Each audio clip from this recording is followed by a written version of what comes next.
الهی بنده‌ای گم کرده راهم، بده راهم که سر تا پا گناهم. الهی به پناهان را پناهی، پناهم ده پناهم ده پناهم. تو از سوز دلی زارم گواهی، که من از رحمتی عامت گواهم. الهی هرچی هستم هر کی هستم، تویی بخشنده و من عذر خواهم. زیباری معصیت خم گشته پشتم، ترحم کن تو بر حالی تباهم.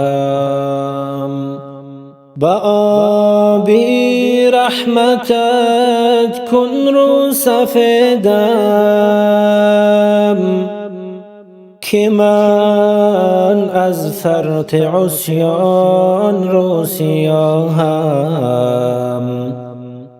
اگر عمر خطا کردم الهی، کنون پی برده ام بر اشتباهم. پشیمانم ز اعمال بدی خویش، نجاتم ده که من در قعر چاهم. شده روزم سیاه تر از شبی تار،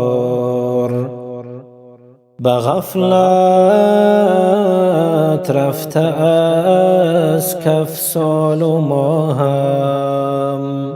کسی غیر تو ام فریاد رس نیست، به فریادم برس چون بی پناهم.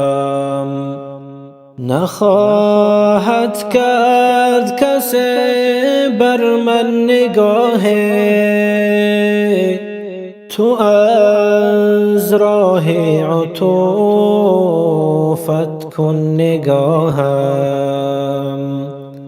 دعایم را اجابت کن خدایا، که عالم تیره شد از دود آهم. دعایم را اجابت کن خدایا، که عالم تیره شد از دود آهم. که عالم تیره شد از دود آهم.